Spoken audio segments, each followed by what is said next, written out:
উনি মূলত মার্কিন নাগরিক। উনি বাংলাদেশে মূলত এসছে বাংলাদেশি একজন মেয়েকে, যার নাম জনাবা ফারহানা করিম।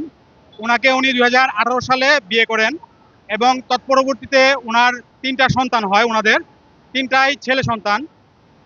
যার পরে তারপরে উনাদের যে একটা ওনাদের পারিবারিক একটা কলহের সূত্র ধরে এবং উনার যে ওয়াইফ আছেন, তিনি মূলত আমরা যতটুকু খবর পেয়েছি উনি একটা পরকীয়া সম্পর্কে লিপ্ত হয়েছেন, যার ফলশ্রুতিতে উনাদের মধ্যে একটা ভাঙনের একটা পরিস্থিতি হয় এবং উনি তারপর থেকে ওনার বাচ্চাদের 3জনের একজনকেও, যে বিবাদী, অর্থাৎ আমরা যে কাস্টডি মামলাটা করেছি তার যে বিবাদী জনাব ফারহানা করিম, তিনি তাদেরকে দেখতে দিচ্ছেন না। It's been really extremely tough to, mentally I've become more tough than I think like a special forces operative that, I just every day going to the court again and again, and it's just very tiring, but it's just give me a unlimited energy when I'm fighting for my son. So it's just very, tough to continue in this country situation through the situation last year, almost 2 years, every day going to court again and again and again and again and again and again and again. And now my mind just become very much worn down.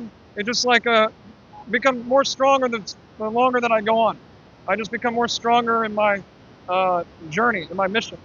That it just, I'm just feeling really, I'm just getting impatient. Waiting for the justice is taking a long time, but I still believe that eventually it'll come through. You know, just I haven't even gone back to USA to visit my family.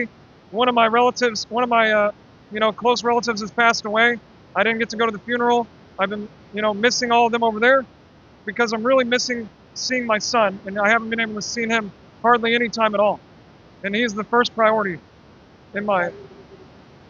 Yeah, I converted to Islam in 2017 before I got married, and then from that time I've been trying to learn and practice still. বাচ্চাদের বয়স না, তবে এক্ষেত্রে আমাদের আমরা যদি visiting রাইটসটাও পাই, আমরা যদি ভিজিটিং রাইটস নিয়েও আমরা ওনার দেখা সাক্ষাৎ করতে পারি, অ্যাটলিস্ট ওর সন্তানরা ওকে চিনবে বাবা হিসেবে, ওর সন্তানদেরকে বাবা হিসেবে ওর সন্তানরা ওর পরিচয় দিতে পারবে। কিন্তু যিনি বিবাদী জনাব ফারহানা করিম, উনি এমনভাবে ওদেরকে আলাদা করে রেখেছে, ওর বাবাদের কাছ থেকে এমনভাবে আলাদা করে রেখেছে যাতে ওর বাবার কোনো স্মৃতি ওরা ছোটবেলায় মনে করতে না পারে এবং বাবা হিসেবে যাতে কখনো পরিচয় না দিতে পারে।